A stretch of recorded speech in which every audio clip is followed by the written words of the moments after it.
This is a quick fix for your HDX plier handles. I made the mistake of buying these instead of Husky, and the handles seem to disintegrate.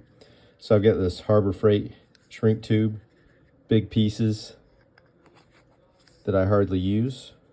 So I'm going to push those on the handles, and then we're going to simply heat shrink these.